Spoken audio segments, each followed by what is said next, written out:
Sábado 22 de noviembre a las 17 horas, la Sala de Conferencias y Museo El Gran Engaño presenta Los Profetas del Diablo.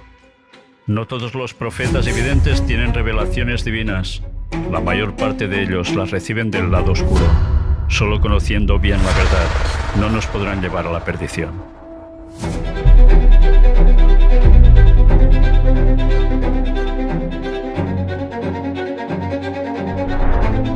Lo que nunca te contarán en las noticias. Calle Narcís Blanc 11, Girona. Teléfono 678-642263.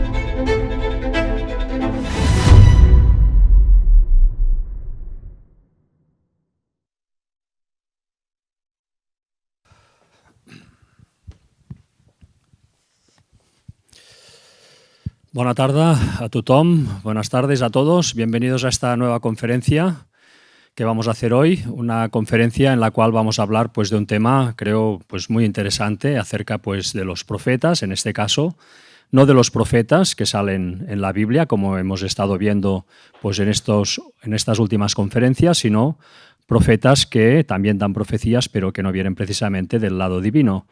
Veremos de qué va todo este tema, un tema que tiene amplia repercusión en nuestro mundo. La gente hoy en día está buscando, muchas personas, una cierta espiritualidad, y cuando conectan con todo este tipo de profecías, uno puede caer en engaños realmente, ¿no? Porque no todo es oro lo que reluce, ¿verdad? Así que vamos a ver todo este interesante tema. Lo haremos como siempre, empezaremos con un montaje, ¿no?, de música y de imágenes para que nos podamos poner en contexto, como siempre. Y nada, esperamos que os guste. Gracias por haber venido y adelante.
Buenas tardes a todos.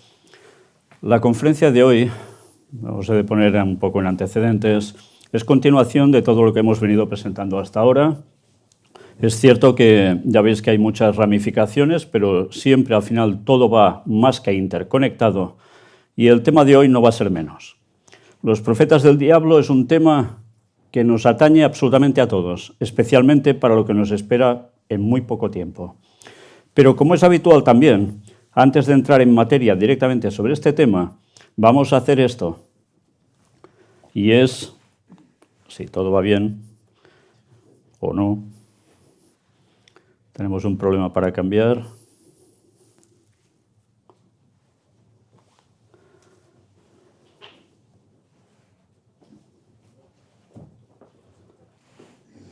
No cambia.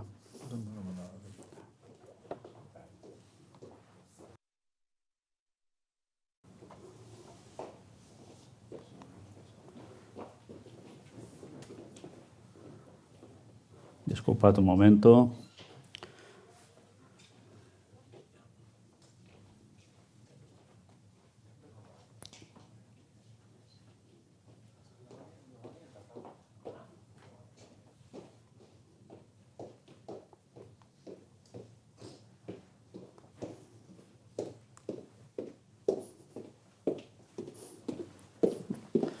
No sé. Vale.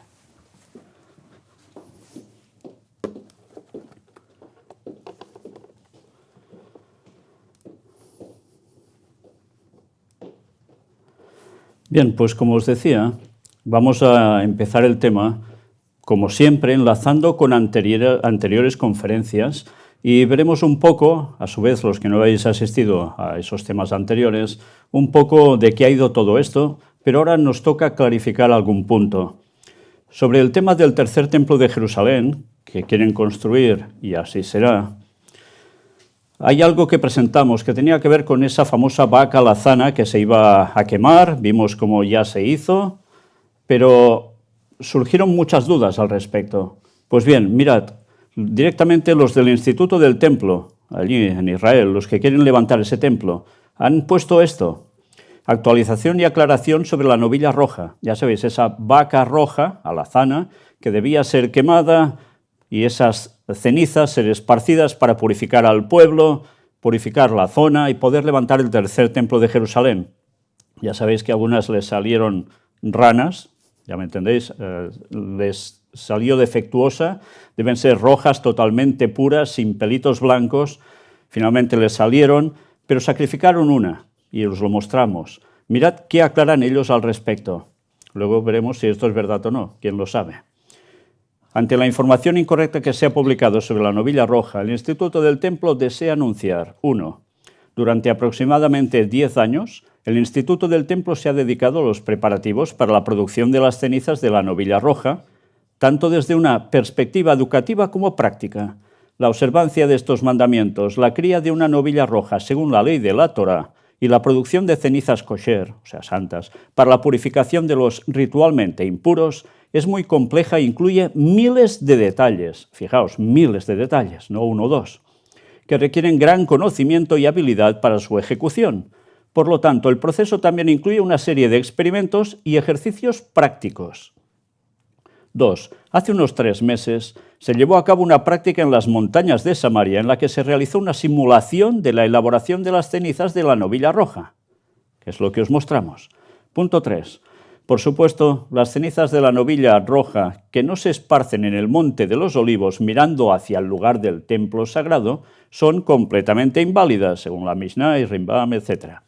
Por lo tanto, aclaramos que la simulación fue solo un ejercicio, parte de una serie de ejercicios que se realizaron y con la ayuda de Dios se seguirán realizando antes de que estemos debidamente preparados para cumplir con la mitzvah según los requisitos de la Torá.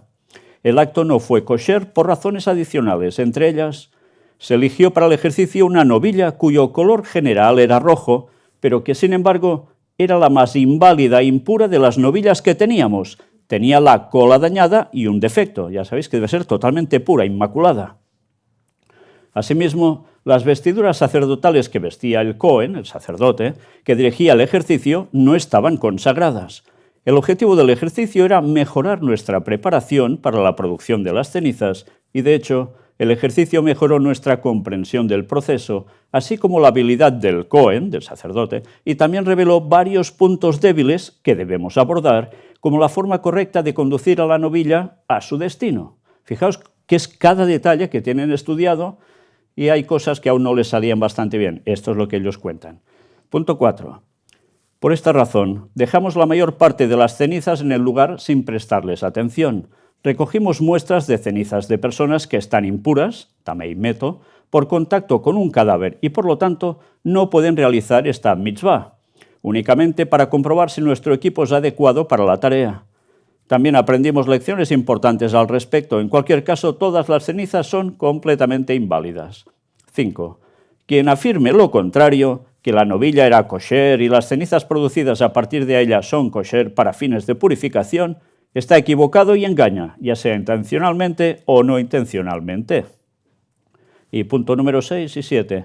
Actualmente hay 4 novillas rojas en el sitio de Silo, algunas de las cuales pertenecen al rabino Ariel, que es uno de, mirad quién, el importante, el director del Instituto del Templo. Su estatus halágico aún no se ha determinado definitivamente y las estamos monitoreando.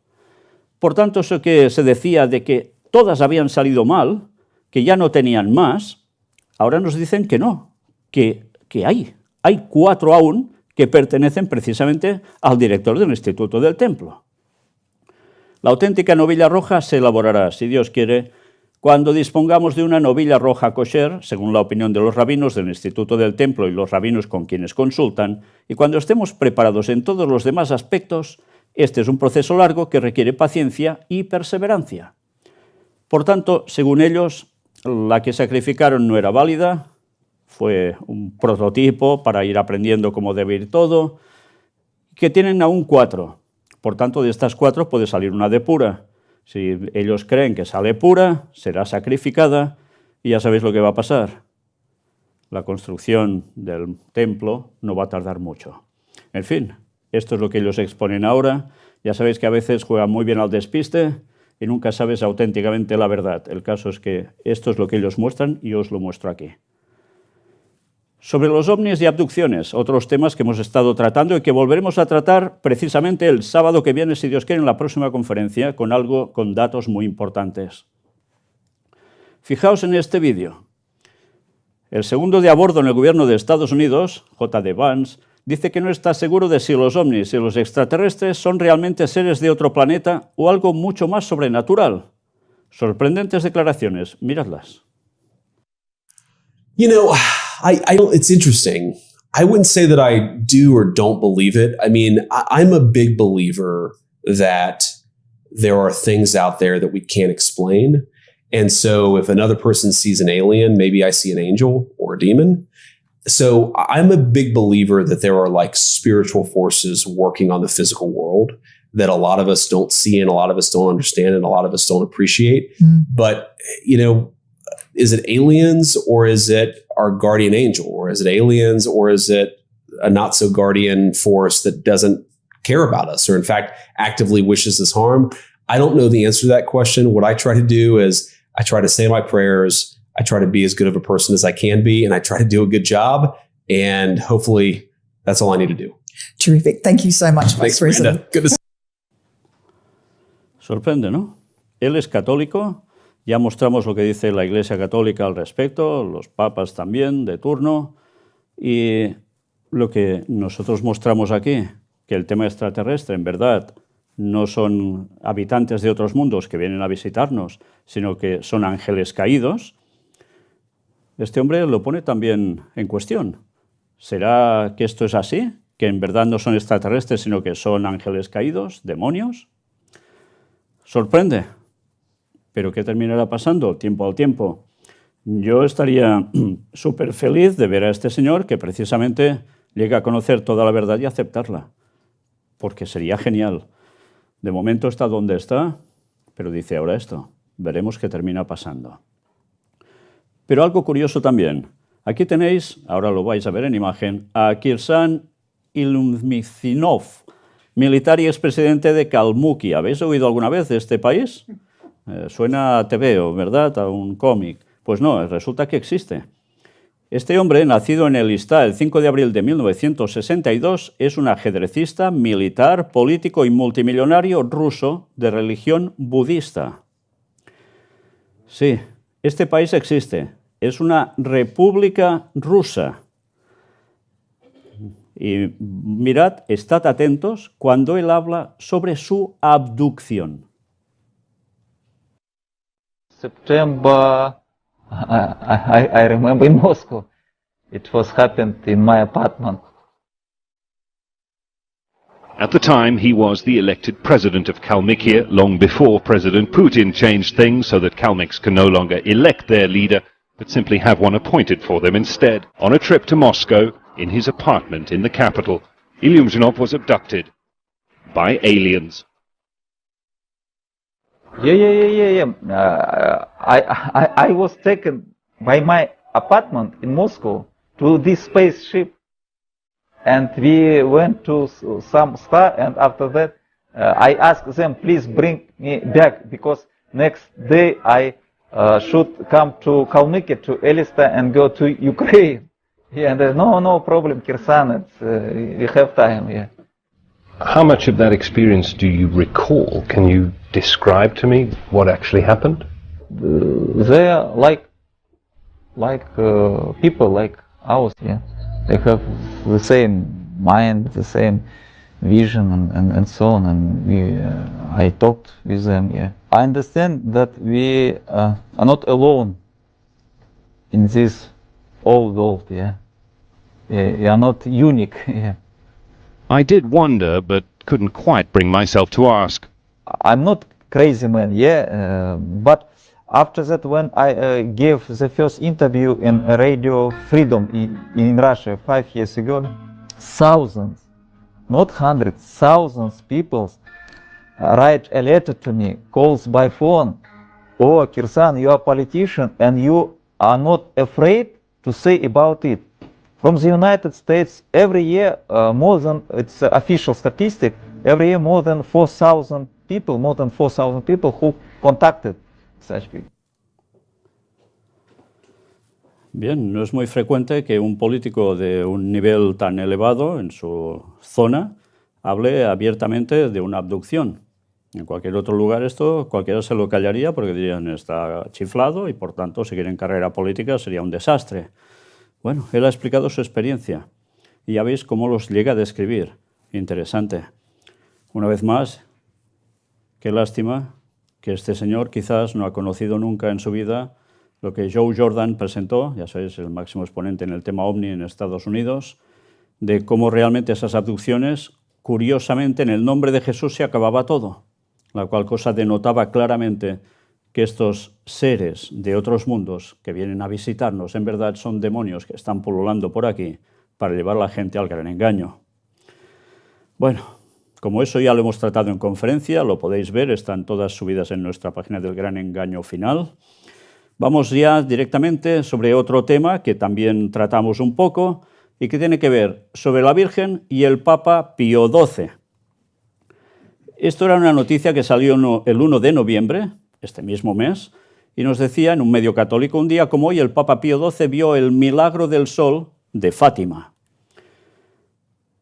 Un día como hoy, hace 75 años, el 1 de noviembre de 1950, el venerable Papa Pío XII vio en el Vaticano un fenómeno similar al milagro del sol, ocurrido el 13 de octubre de 1917 en Fátima, Portugal. Ese día, el Papa Eugenio Pacelli proclamó el dogma de la Asunción de la Virgen María en cuerpo y alma al cielo. ¡Qué curioso! Precisamente ese mismo día expone, proclama el dogma de la Asunción de la Virgen María, en cuerpo y alma al cielo, día 13 de octubre. Qué casualidad que ese mismo día suceda esto. El Santo Padre compartió en un escrito que el milagro del sol lo vio ese día, el 30 y el 31 de octubre y el 8 de noviembre del mismo año. Fueron varias veces, pero la primera, ya veis, coincide cuando él dice lo de la Asunción de la Virgen María. Ya vimos esa extraña conexión entre una cosa y otra. Según relató Andrea Tonielli en La Estampa en 2017, Pío XII escribió en una hoja que fue sorprendido por un fenómeno nunca hasta ahora visto por mí. El sol, que estaba todavía bastante alto, parecía como un globo opaco amarillento circundado por un círculo luminoso. El sol, continuó el venerable Pío XII, se movía ligeramente en el extremo, tanto girando como desplazándose de izquierda a derecha y viceversa. Pero dentro del globo se veían, con toda claridad y sin interrupción, movimientos muy fuertes. Dentro del globo, un movimiento dentro. ¿Os hace pensar en algo? Ezequiel, rueda dentro de otra rueda. Este fenómeno lo vio mientras caminaba en los jardines vaticanos el 30 de octubre, en la víspera de la proclamación del dogma de la Asunción. Sí, un poquito antes, ¿eh? Qué interesante.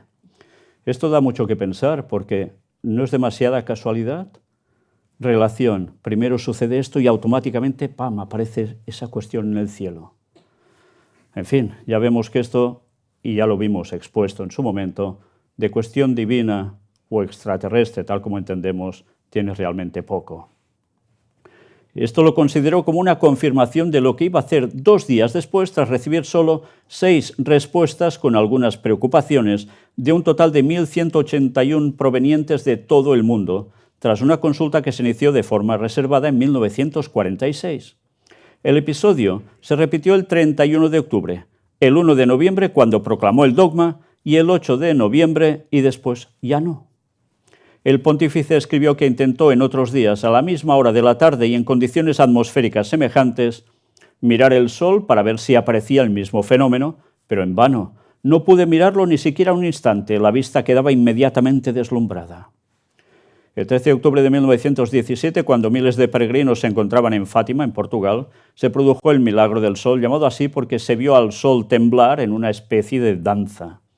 El suceso duró unos 3 minutos y ocurrió luego de la última aparición de la Virgen María a los pastorcitos Jacinta, Francisco y Lucía. Esto para situarnos. En fin, que ya veis qué relación entre una cosa y otra. Luego de una intensa lluvia, las oscuras nubes se abrieron y dejaron ver el sol, que según los testigos se veía como un disco de plata. Entonces, sus rayos tomaron diferentes colores y el sol pareció caer sobre las miles de personas que se habían puesto de rodillas. Imaginaos qué situación, ¿eh? Además del milagro del sol, los pastorcitos dijeron haber visto imágenes de Jesús, la Virgen María y San José bendiciendo a la multitud. La Virgen se presentó como la Señora del Rosario. Bien, no solo vieron el tema solar, por decirlo de algún modo, sino que vieron apariciones de imágenes de Jesús, de la Virgen María y San José. Ya vimos que bíblicamente eso no podía ser. La Virgen María sigue muerta, no ha resucitado, no ha ido al cielo, no murió o se durmió y en vida fue trasladado al cielo tampoco. Por tanto, esto es un engaño satánico, no hay vuelta de hoja. De ahí la importancia de conocer la inmortalidad del alma, o no, si es un tema que realmente es cierto o no, porque de lo contrario caemos en esos engaños. Con San José pasaría lo mismo. Pues bien, fijaos qué relación Jesús, Virgen María, San José, todo muy, pero que muy unido. Aquí tenéis una de las imágenes tomadas en esos momentos en Fátima. Miles de personas. Y todos mirando así al cielo. Luego ya veis la descripción, hasta arrodillados todos ante esto. Imaginaos cuando esto se vuelva a repetir, y peor, y peor. No quedará un ateo en pie ni de casualidad. En fin, vamos a centrar el tema de lo que vamos a tratar hoy, precisamente con un texto que son las palabras de Jesús en Mateo 24, que dice: porque se levantarán falsos cristos y falsos profetas, y harán grandes señales y prodigios, de tal manera que engañarán, si fuere posible, aún a los escogidos. Y hoy nos vamos a centrar, ya vimos falsos cristos, ahora vamos a ver falsos profetas, evidentemente no todos, ni mucho menos. Pero vamos a ver cómo los profetas del diablo escribieron en el catolicismo sobre la Virgen y el anticristo. Y alguno dirá, ¿cómo? ¿Profetas del diablo en el catolicismo? Bueno, pues cuando veáis la descripción de lo que narran, si conocéis de qué va todo esto, con un escrito está, apoyado bíblicamente, podréis descifrar si esto es de Dios o no, y más habiendo visto los temas anteriores. Mirad esta página. Es una página católica. María Medianera de todas las gracias. Santa María, Madre y Medianera. Precisamente ahora de esto se ha tratado mucho.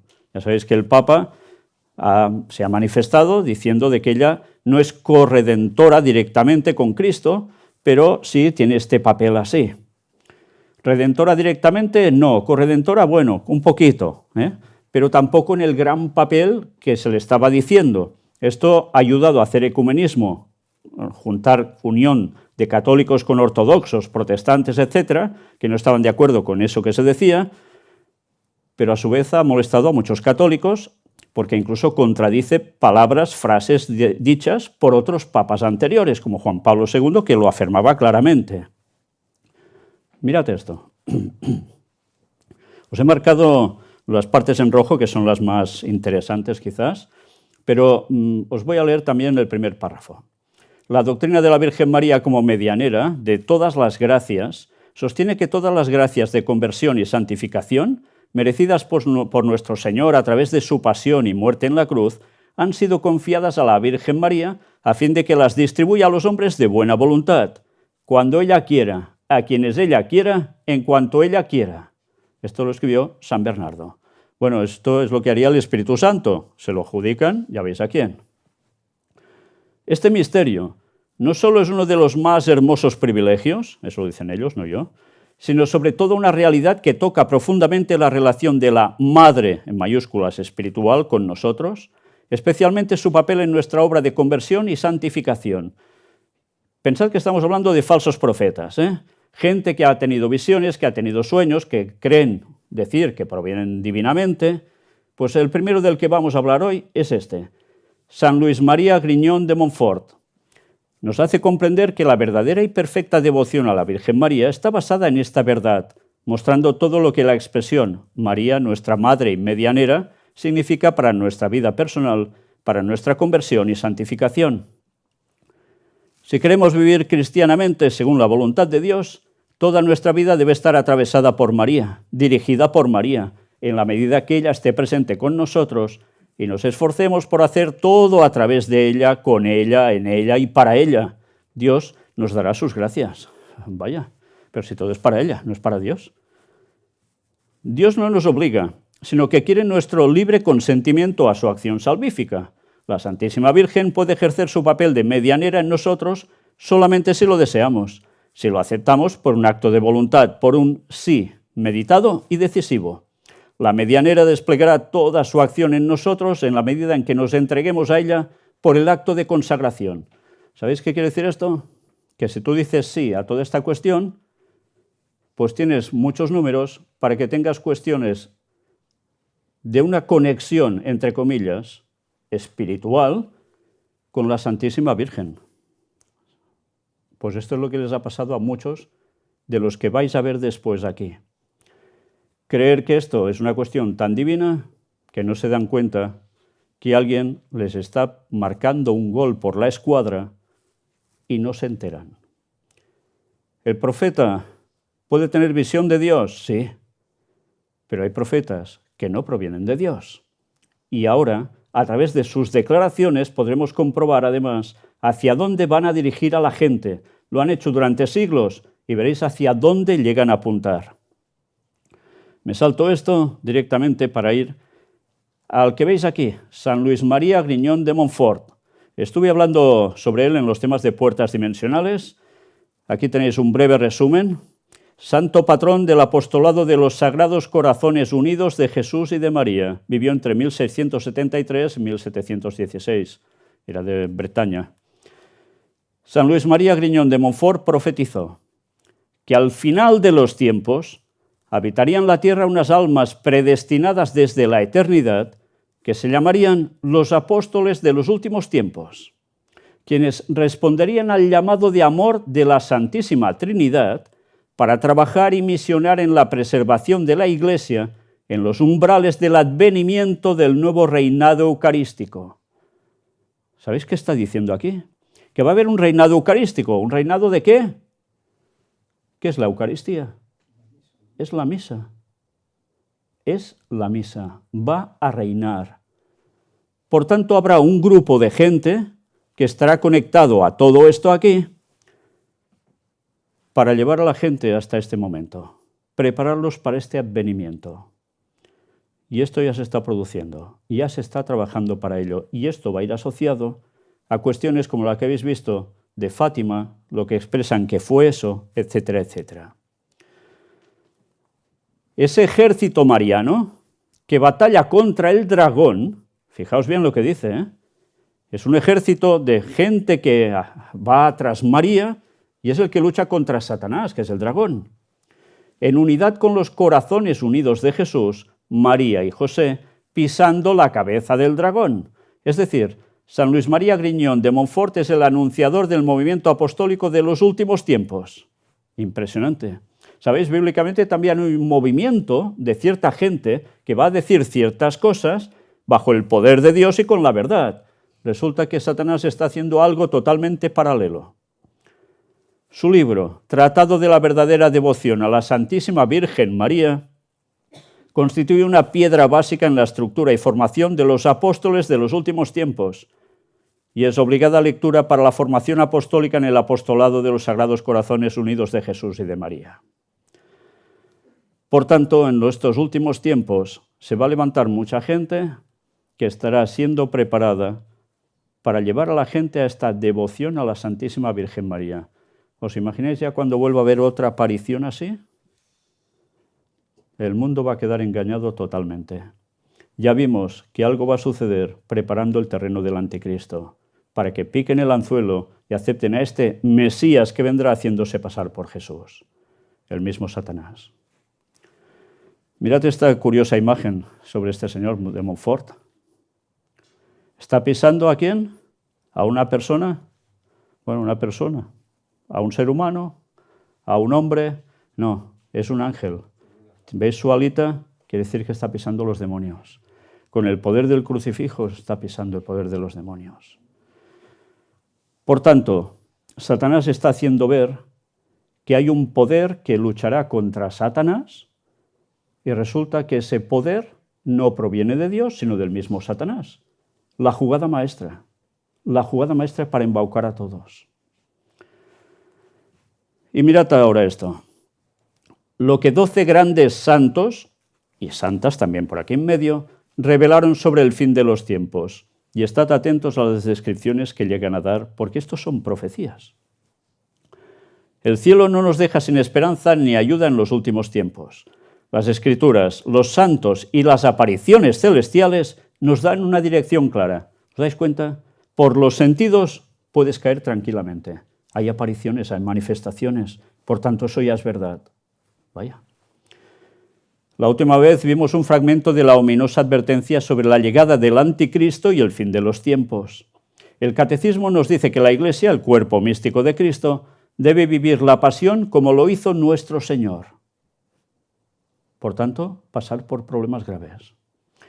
Hemos visto cómo en 1976, en Estados Unidos, siendo todavía cardenal Wojtyła, San Juan Pablo II advertía: está pues en el plan de Dios y debe ser una prueba que la Iglesia debe asumir y afrontar con valentía. Por tanto, una prueba sobre la Iglesia católica.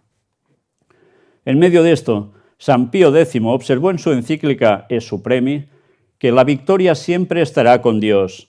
De esto estamos asegurados en los libros sagrados por Dios mismo. Como conocemos el resultado, no hay razón para inquietarse cuando se manifiestan las señales. Dios no nos deja sin esperanza. ¿Acaso no nos dice Jesús: cuando estas cosas comiencen a suceder, manténganse erguidos y con la frente en alto, porque su liberación está cerca? Lucas 21-28. ¿Se atreven a poner en las palabras de Jesús esa aplicación de cuando se manifiesten las señales que ellos creen que son todas estas cosas, este tipo de apariciones, de manifestaciones? Satanás los tiene más que bien cogidos. Pero imaginaos cuando aparezca alguna señal más de este tipo, ya dirán, verdaderamente, ya es el advenimiento, ya está aquí. Los santos también han dado indicaciones sobre estos tiempos y cómo afrontarlos. Aquí les contamos lo que dicen algunos. San Hipólito, padre de la Iglesia, explicó claramente que quienes están absortos en los asuntos y las lujurias mundanas serán fácilmente engañados.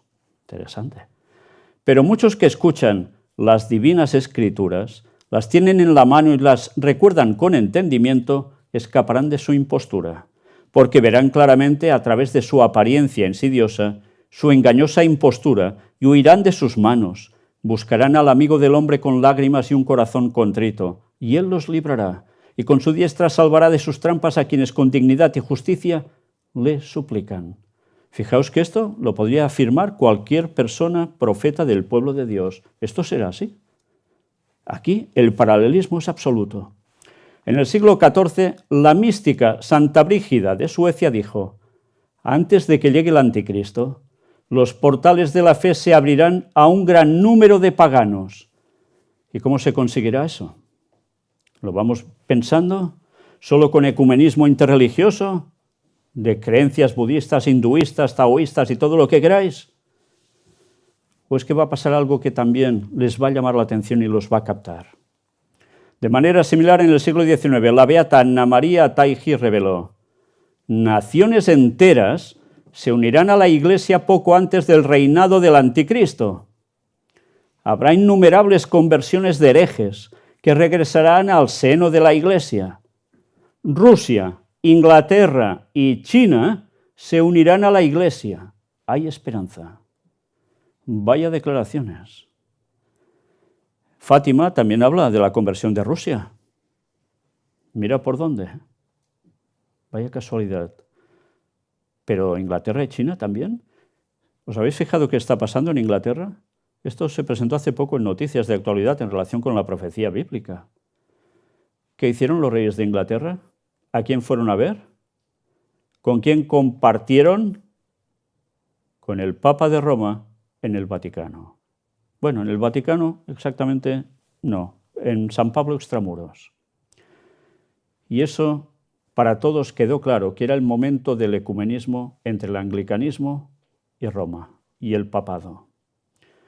Estamos viendo últimamente noticias que no paran de surgir, como en Inglaterra hay gente pasándose del anglicanismo al catolicismo. Es un degoteo continuo. Pero ¿y China? China se sigue resistiendo. China está siendo muy atacada, entendedme bien, por los jesuitas para que cambie de dirección y acepte el poder de Roma. De momento aún se están resistiendo, van consiguiendo logros poco a poco, pero aún no lo han conseguido. Pero esto es lo que anuncian. Naciones enteras se convertirán antes del reinado del anticristo. Da qué pensar, ¿eh? ¿Cómo podría suceder esto?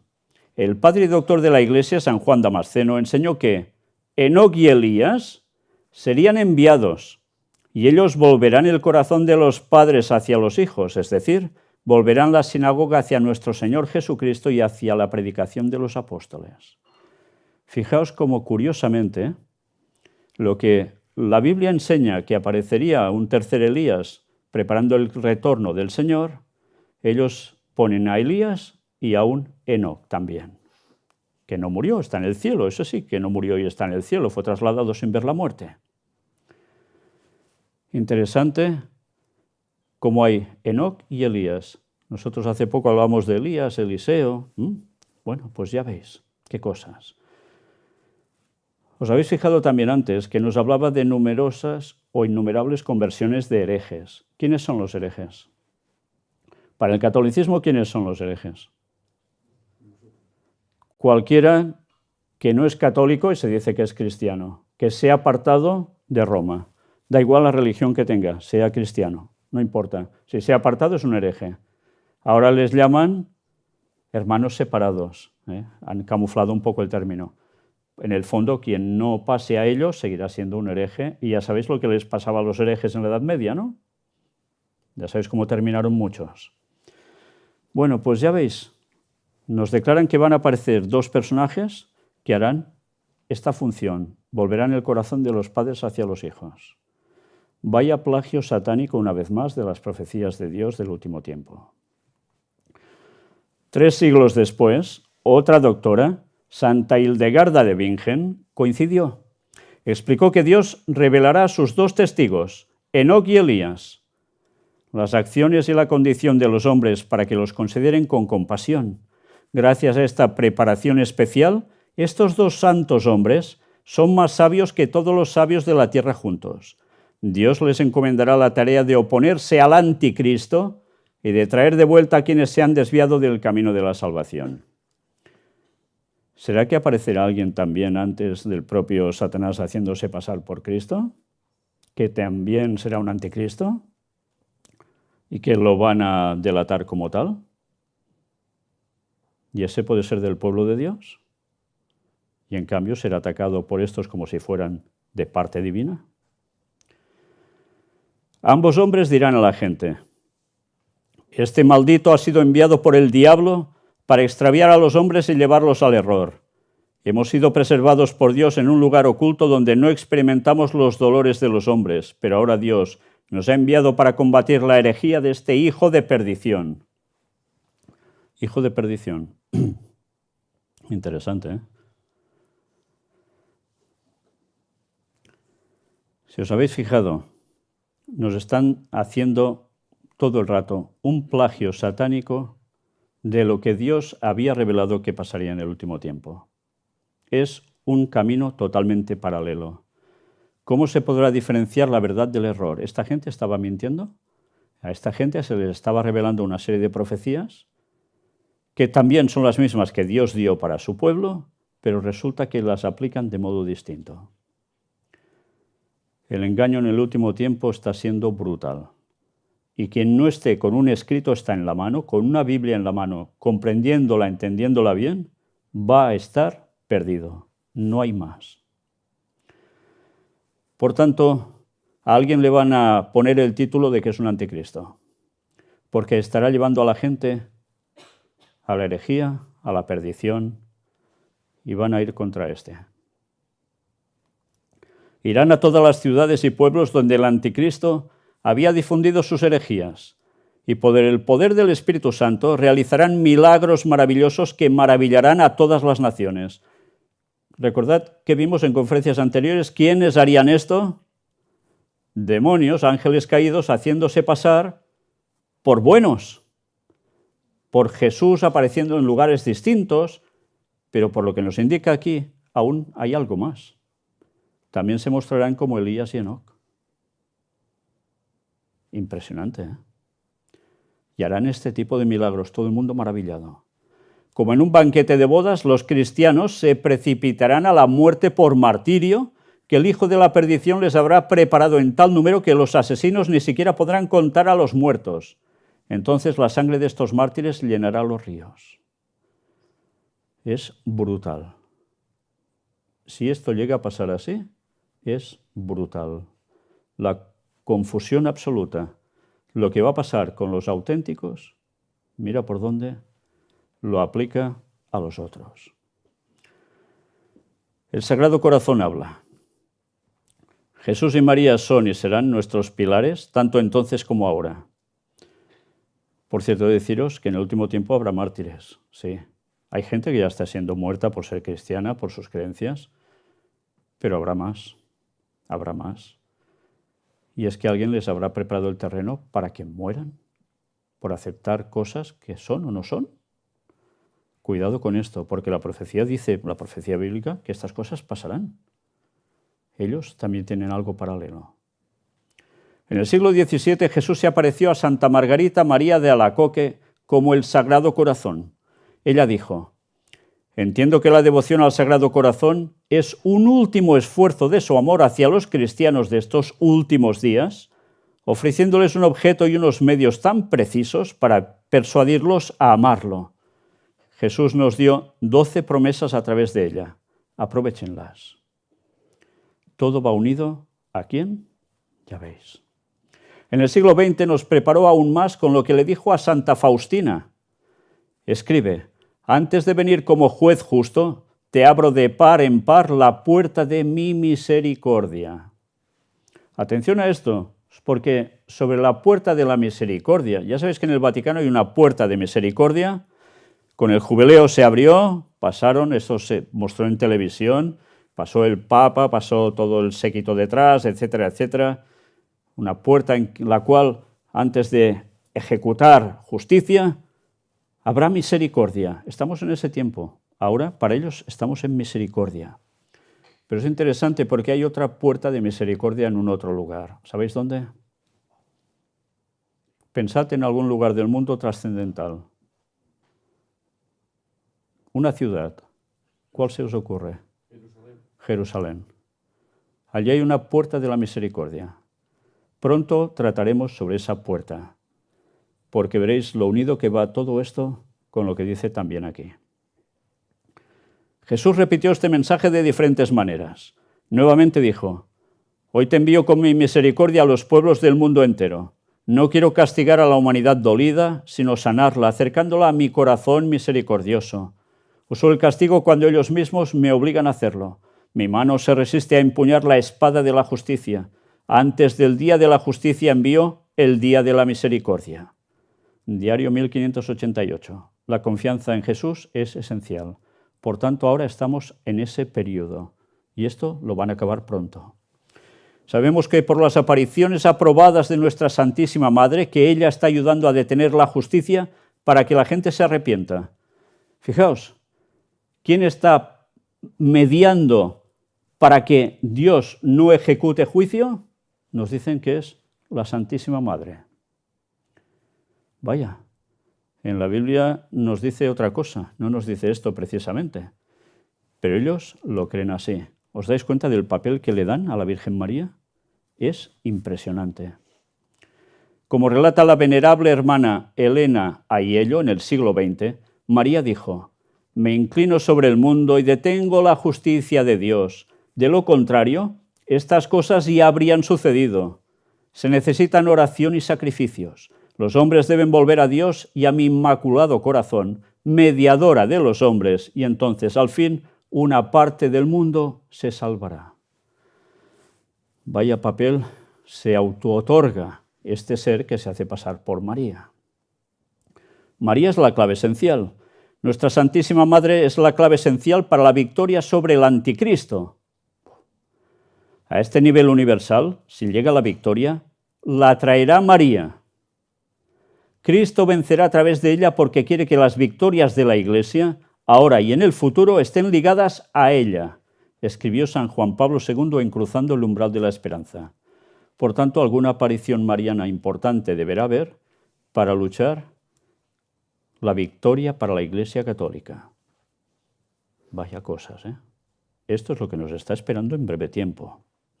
En su homilía de la fiesta de la Asunción de 1997, centrándose en Apocalipsis 12, Juan Pablo II dijo nuevamente: «Y en esta lucha espiritual, su ayuda a la Iglesia es decisiva para lograr la victoria definitiva sobre el mal. Por tanto, sí o sí debe haber manifestación mariana». El gran Papa de Fátima habló muchas veces de la importancia de Fátima y de nuestra Santísima Madre.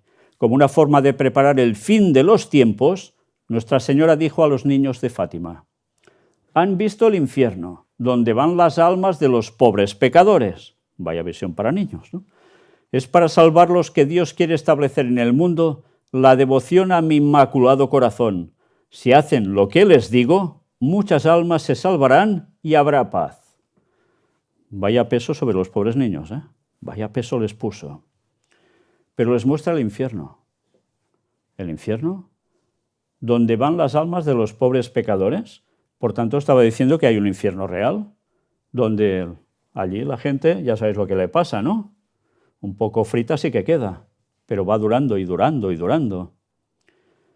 Y esto no es bíblico, es curioso. Y esto es un mensaje que da María. Pues esta María está mintiendo porque el mensaje que da no es bíblico. Esto no es el infierno bíblico. Fijaos, si esto no lo sabemos por la Biblia, estamos perdidos, podemos caer en esto. Por supuesto, una de las principales instrucciones que María dio en cada aparición fue la de rezar el rosario todos los días. Y el rosario, ya sabéis, ya hablamos en temas de puertas dimensionales hace años, no es ni más ni menos que una abertura de puerta dimensional a demonios. Rosario en el catolicismo, rosario en el islam, rosario también en religiones orientales. ¿Por qué será que todos tienen lo mismo? Ya lo podéis ir pensando, ¿eh? Por cierto, si tenéis algún rosario cerca, mejor que lo ventiléis. Y no quiero decir sacarlo a la ventana, ¿eh? El gran apóstol mariano, San Luis de Montfort, cuyo libro inspiró a Juan Pablo II, dijo: «El poder de María sobre los espíritus malignos brillará especialmente en los últimos tiempos, cuando Satanás acechará su talón, es decir, a sus humildes siervos y a sus pobres hijos, a quienes ella incitará a luchar contra él. A los ojos del mundo serán pequeños y pobres, pero serán ricos en las gracias de Dios, que María les concederá abundantemente. En unión con María aplastarán la cabeza de Satanás con su talón, es decir, con su humildad, y darán la victoria a Jesucristo». Bueno, esto da que pensar. ¿Será que pasará algo en Europa, que es la sede del catolicismo, que implicará problemas para los católicos también, y que luego habrá algo que marcará y cambiará pautas? Da que pensar, ¿eh? Justo antes de él, la beata María de Ágreda tuvo la revelación de que en los últimos días el Señor difundirá de manera especial el renombre de su madre. Vaya. María inició la salvación y por su intercesión se completará. Antes de la segunda venida de Cristo, María, más que nunca, debe brillar en misericordia, poder y gracia para atraer a los incrédulos a la fe católica. Pues ya podemos ir preparándonos, porque ya sabéis qué implica esto, ¿no? El poder de María en los últimos días será muy conspicuo. María extenderá el reinado de Cristo sobre los paganos y los musulmanes. Y será un tiempo de gran alegría cuando María sea entronizada como señora y reina de corazones. Mira, como en el póker. Vaya cosas, ¿eh? Vaya cosas. ¿Y cómo puede hacer esto María? Si no es a través de una manifestación poderosa, de una aparición o más, imposible que haga esto, que lo consiga. ¿Cuántas veces hemos dicho que va a haber una aparición mariana impresionante preparando el terreno de la venida del falso Mesías, que ellos harán pasar por el bueno? Pues ya lo veis, explicado por ellos de pe a pa. Esta es solo una de las razones por las que Montfort subrayó que la devoción a María es especialmente necesaria en los últimos tiempos. Vaya que sí lo va a ser. Para perderse, sí, lo va a ser. De Montfort nos dice en su tratado de la verdadera devoción a María por qué Dios quiere que ella guíe a los fieles en los últimos tiempos, incluido el tiempo en que aparecerá el anticristo. Dios ha establecido una sola enemistad, pero es irreconciliable, que perdurará e incluso se intensificará hasta el fin de los tiempos. Esa enemistad es entre María, su digna madre, y el diablo, entre los hijos y siervos de la Santísima Virgen y los hijos y seguidores de Lucifer. Es curioso porque a los que dicen estas cosas como un servidor les llegan a decir que son Lucifer. Así pues, el enemigo más temible que Dios ha puesto contra el diablo es María, su Santa Madre. Vaya. De Montfort explicó desde el Génesis 3:16 que Dios ya le dio a María, aún no nacida, el ingenio para desenmascarar y el poder para derrotar y aplastar al diablo rebelde. O sea que aplica muy mal esta profecía de Génesis 3:16, si no sabéis cuál es, buscadla, pero es una distorsión absoluta de lo que dice el texto. Por eso, Satanás la teme no solo más que a los ángeles y a los hombres, sino en cierto sentido más que a Dios mismo. Esto no significa que la ira, el odio y el poder de Dios no sean infinitamente mayores que los de la Santísima Virgen, ya que sus atributos son limitados. Simplemente significa que Satanás, siendo tan orgulloso, sufre infinitamente más al ser vencido y castigado por una humilde sierva de Dios, pues su humildad lo humilla más que el poder de Dios. Impresionante. De Montfort entra en gran detalle, rebosante de esperanza y victoria en todos los tiempos. Subraya que en todas las persecuciones presentes y futuras, la humilde María siempre triunfará sobre Satanás, el soberbio, y tan grande será su victoria que aplastará su cabeza, la misma sede de su orgullo. Desenmascarará la astucia de su serpiente y expondrá sus perversas maquinaciones. Dispersará a los cuatro vientos sus planes diabólicos y hasta el fin de los tiempos mantendrá a sus fieles siervos a salvo de sus crueles garras. Pues vaya guerra espera con esta aparición mariana contra este que dirán que es un anticristo. Las directrices para nosotros se vuelven cada vez más claras. Para ganar la batalla debemos estar cerca de María. San Juan Pablo II demostró que debemos consagrarnos a María y a su Inmaculado Corazón y tenerle devoción. Respecto a los devotos, de Montfort subrayó: verán claramente que ella es el camino más seguro, más fácil, más corto y más perfecto para acercarse a Jesús y se entregarán a ella en cuerpo y alma, sin reservas, para pertenecer enteramente a Jesús. O sea que van a quedar embaucados de arriba abajo. Bienaventurados serán los que venzan al tirano entonces, escribió San Hipólito, entre los numerosos detalles que presenta sobre los últimos tiempos. Esto mucha gente no lo sabe, pero todos estos místicos, estos santos, entre comillas, tuvieron muchas visiones del fin de los tiempos. Pues serán presentados como más ilustres y sublimes que los primeros testigos, pues los primeros solo vencieron a sus secuaces, pero estos derribaron al propio acusador, el hijo de la perdición. Con cuántos elogios y coronas, por tanto, no serán adornados por nuestro Rey Jesucristo. San Juan Damasceno nos recordó con fuerza lo que dicen las Escrituras sobre el regreso de Cristo. El Señor descenderá del cielo de la misma manera que los apóstoles lo vieron ascender al cielo. Esto lo hablamos en la conferencia anterior. Y con el espíritu de su boca destruirá al hombre de iniquidad, al hijo de perdición. Así que nadie espere que el Señor venga de la tierra, sino del cielo, como Él mismo nos ha asegurado.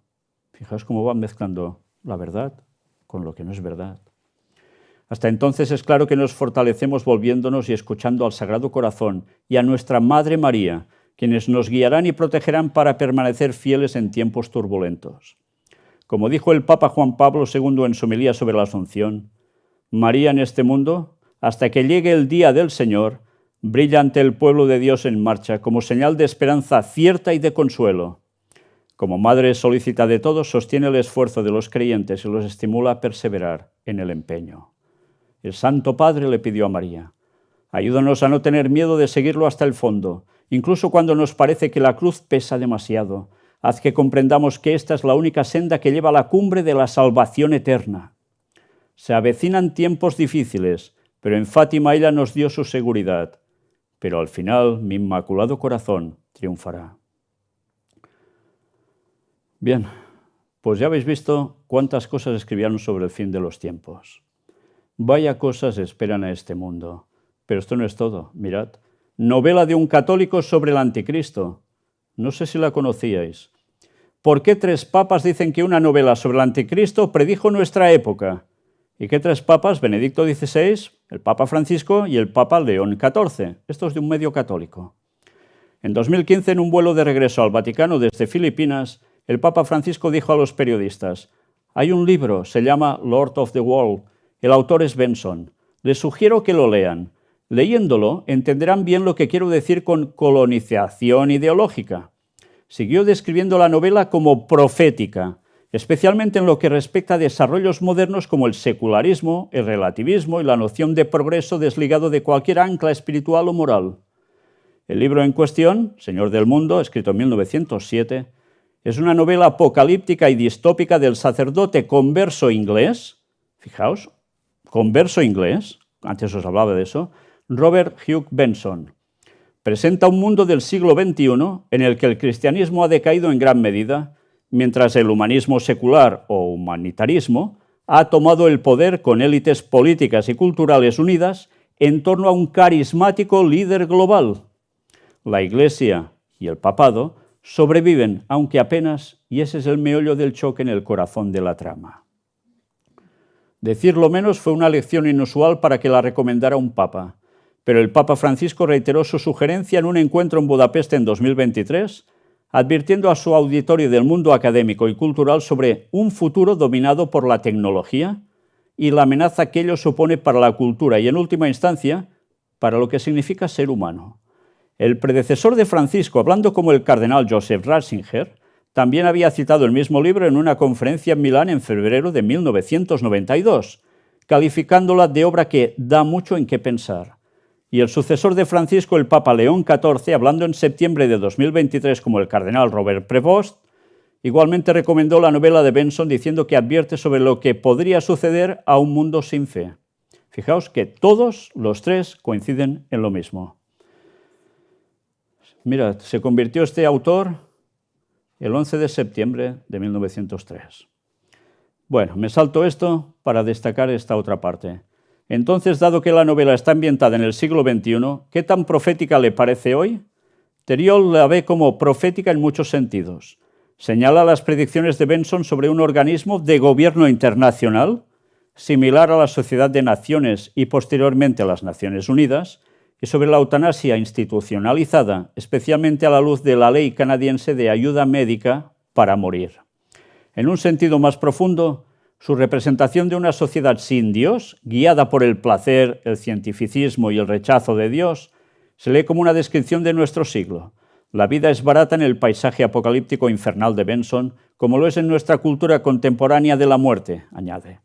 Al final de la novela de Benson, puede que la Iglesia no sea más que un resto y el anticristo aparentemente triunfante. Sin embargo, Theriot cree que el mensaje del libro sigue siendo el de toda auténtica escritura católica sobre el anticristo, uno de esperanza. A pesar de que las maquinaciones engañosas del anticristo, sabemos quién gana al final. Curioso que los 3 papas hablaran de esta novela, que describe una situación muy parecida a lo que nos profetizaban esos visionarios, y la muestren así para que la gente lo lea. Nicholson también percibe una cualidad profética en el libro, viendo que muchos de sus elementos se despliegan en la vida moderna. Benson concibe al anticristo como un político agradable, inofensivo, una figura carismática que promueve la paz, alguien al que podemos imaginar fácilmente ganando el favor del público en nuestro propio tiempo, señaló. Esto es lo que están creyendo católicos y protestantes actualmente. Curioso, ¿eh? Hablando con el Register, el escritor y editor Joseph Pearce ve igualmente a Benson como un visionario, señalando que su inesperada novela abrió el camino a obras posteriores como Un mundo feliz y 1984. Os suenan estos libros, ¿no? Y que son tan utilizados por gente del mundo que se llama conspiranoico, pues ya veis que en principio todo va relacionado con ese autor. Parece ser cierto que escribió la posterior novela futurista, El amanecer de todo, para ofrecer una visión positiva del carácter sombrío del libro anterior. Pero no creo que el Apocalipsis sea lúgubre desde una perspectiva cristiana, en la medida en que la novela termina de forma apocalíptica, anuncia la segunda venida prometida por la Escritura. O sea, caminos paralelos en profecía a lo que sabemos que va a pasar, pero todo para llevar a una segunda venida también. ¿Pero a cuál? ¿La del auténtico o la del falso Mesías? Esa es la gran diferencia. Y ya terminando, los profetas del diablo también han escrito en la teosofía sobre el regreso de Cristo. Y mirad este libro. ¿Lo veis bien? Estuvimos hablando de Lucifer Trust. Sí, esa gente que ha trabajado junto a la ONU tanto y tanto, y que hablaba de la segunda venida de Cristo y cómo lo estaban preparando gente que está puesta en este tipo de sociedades secretas. Pues mirad la reaparición de Cristo por el maestro tibetano Djwhal Khul. Alice Bailey, ¿os suena? Hablamos de Madame Blavatsky, de Bailey. Pues mirad, este libro empieza así. Nota clave. Siempre que haya un debilitamiento de la ley y un crecimiento de la ilegalidad en todas partes, entonces yo me manifiesto. Para la salvación de los justos y la destrucción de aquellos que hacen el mal, para el firme establecimiento de la ley, yo vuelvo a nacer edad tras edad. Bhagavad Gita, libro 4, aforismos 7 y 8. ¿Se vuelve a qué? A nacer edad tras edad.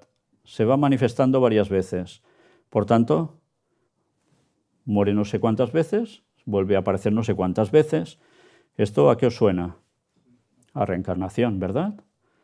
Algo totalmente fuera de lugar, que Jesús nunca llegó a aceptar, por supuesto. Capítulo 1. La doctrina de aquel que viene, enseñanza occidental. La doctrina de los avatares, enseñanza oriental. Sí, dos tipos de enseñanzas. Y mirad qué cosas llega a decir sobre la segunda venida de Jesús. En todas las épocas, en muchos ciclos mundiales, en muchos países y hoy en todos, han habido grandes momentos de tensión que se caracterizaron por un sentimiento de esperanzada expectativa. Se espera a alguien, en mayúsculas, y su venida es presentida. En el pasado, los instructores religiosos fueron siempre los que han fomentado y proclamado esta expectativa en su época, y lo han hecho en los momentos de caos y dificultades al acercarse el fin de una civilización o cultura y cuando los recursos de las antiguas religiones parecían ser inadecuados para solucionar las dificultades o resolver los problemas de los hombres. La venida del avatar, ¿os suena alguna peliculita esto, no? Quizá. El advenimiento de aquel que viene y en términos actuales, la reaparición de Cristo, constituyen las notas claves de la preponderante expectativa. Cuando los tiempos están maduros, la invocación de las masas es suficientemente clamorosa y muy vehemente la fe de quienes saben. Entonces, Él ha venido y esta antigua regla o ley universal no será hoy exceptuada. La reaparición de Cristo, el avatar, ha sido durante décadas anticipada por los creyentes de ambos hemisferios, no solo por los cristianos, sino también por quienes esperan a Maitreya, al Bodhisattva y al Imam Mahdi. Por tanto, es una creencia establecida en múltiples religiones, a nivel mundial, que va a aparecer, ¿quién?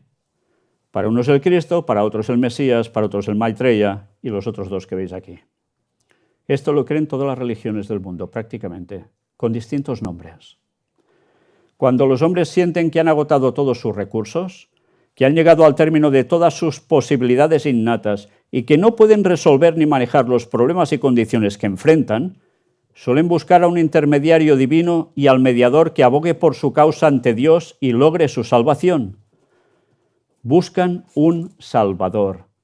Esta doctrina de mediadores, Mesías, Cristos y avatares abunda en todas partes y puede ser trazada como un hilo dorado que atraviesa todos los credos y escrituras del mundo, relacionándolos con una fuente central de emanación. Incluso el alma humana es considerada el intermediario entre el hombre y Dios. Incontables millones de seres humanos creen que Cristo actúa como el divino mediador entre la humanidad y la divinidad. Todo el sistema de revelación espiritual está basado, siempre lo ha estado, en la doctrina de la interdependencia y la vinculación planificada, ordenada y consciente, y en la transmisión de energía desde un aspecto de la manifestación divina a otro, desde Dios, que se halla en el lugar secreto del Altísimo, hasta el más humilde ser humano que vive, lucha y padece en la tierra. En todas partes existe esta transmisión de energía. Cristo lo ha dicho. Yo he venido para que ellos puedan tener vida. Fijaos cómo están citando la Biblia. Y las escrituras de todo el mundo hablan repetidamente sobre la intervención de algún ser originario de una fuente más elevada que la estrictamente humana. Siempre ha aparecido el mecanismo apropiado a través del cual la divinidad puede llegar a comunicarse con la humanidad, y la doctrina de los avatares o seres divinos que vienen tiene que ver con esta comunicación y estos instrumentos de energía divina. Seres divinos que vienen, en plural además. Por primera vez en la historia de la humanidad, la demanda de los pueblos de la tierra es tan poderosa y acorde con la orientación divina en tiempo y espacio que inevitablemente se cumplirá. El esperado representante espiritual debe aparecer, pero esta vez no vendrá solo.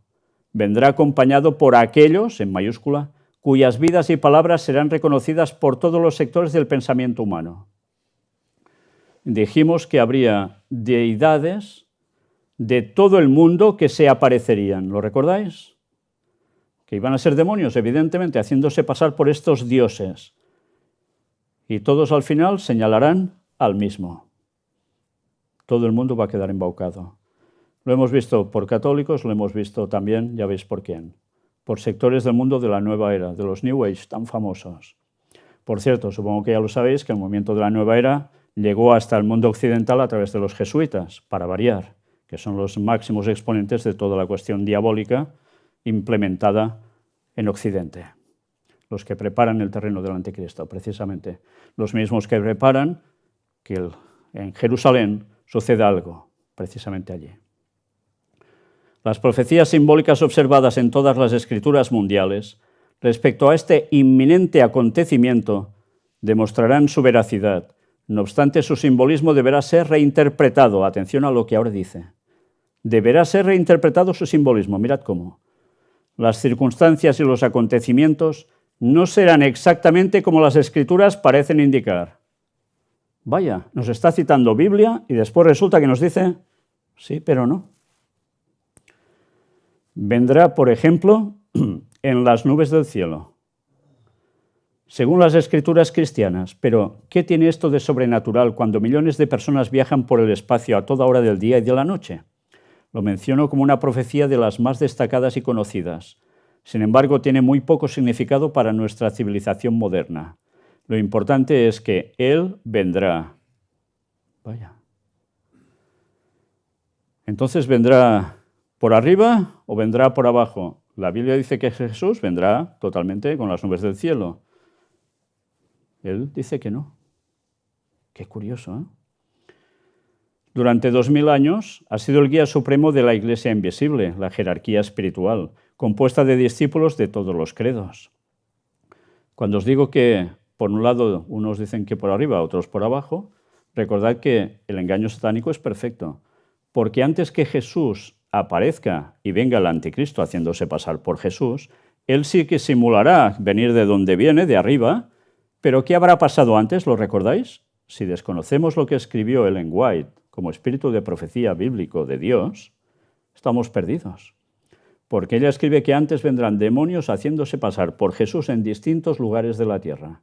Y esos aparecerán trincu trincu, andando. ¿Os dais cuenta? El engaño es perfecto. De un modo u otro coge absolutamente a todos. Crean en lo que crean. Reconoce y ama a quienes no son cristianos, pero mantiene su lealtad a los fundadores de sus respectivas religiones, Buda, Mahoma y otros. No le interesa el credo que profesen, sino su objetivo, el amor a Dios y a la humanidad. Si los hombres buscan al Cristo que dejó a sus discípulos hace siglos, fracasarán y no reconocerán al Cristo que está en proceso de retornar.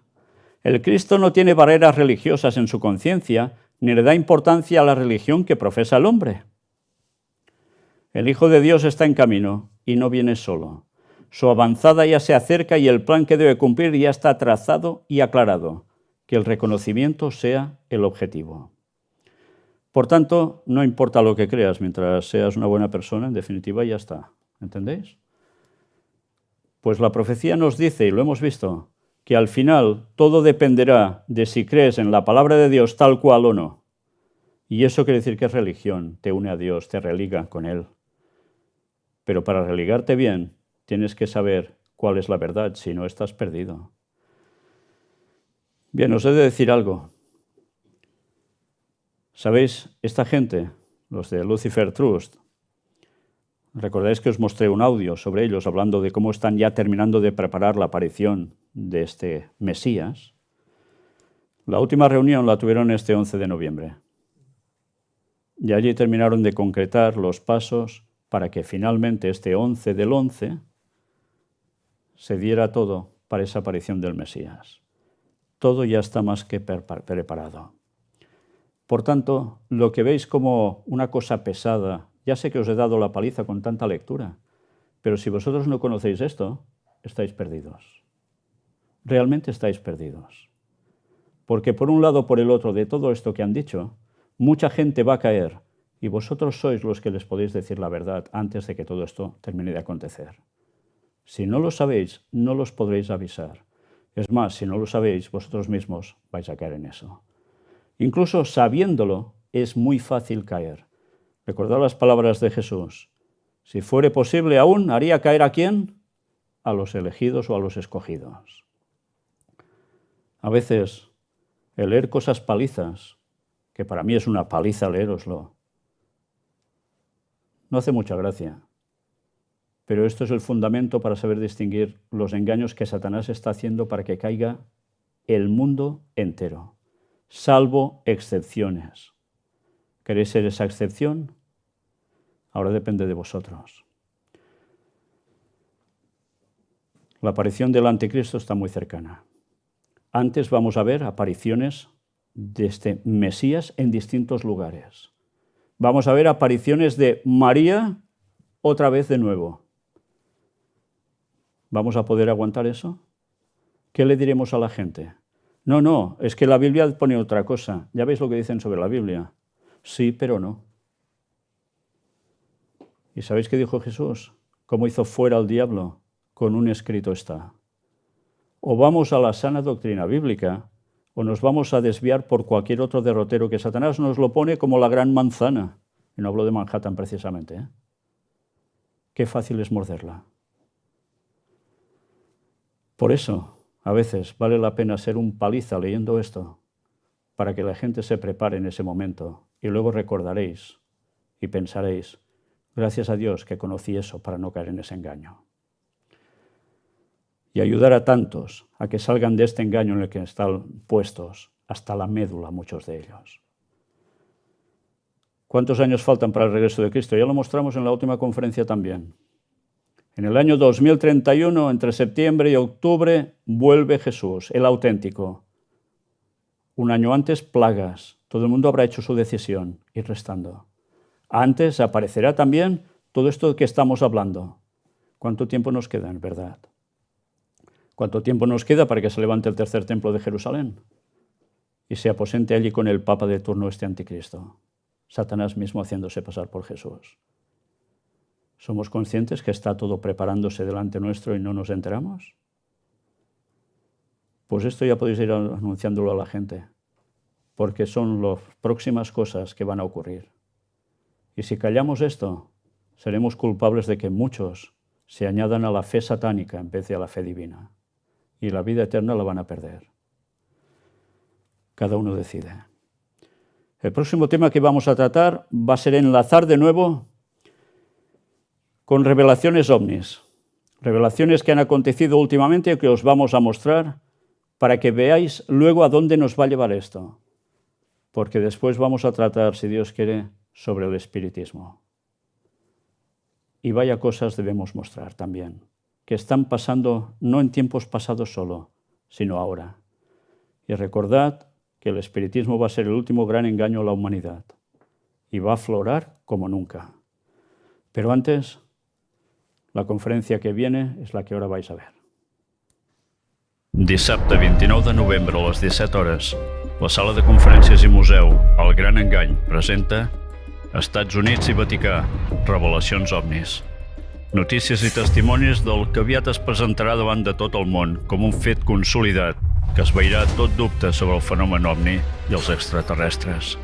Els passos previs per a la manifestació de l'anticrist per excel·lència.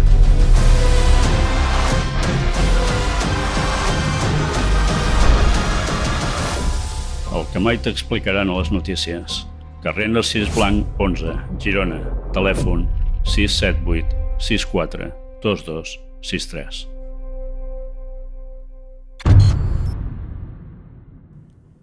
Y ahí vamos a mostrar cosas que tienen que ver con el Papa actual, tienen que ver con Estados Unidos, tienen que ver con los militares y lo que se nos está cociendo delante nuestro. Gracias.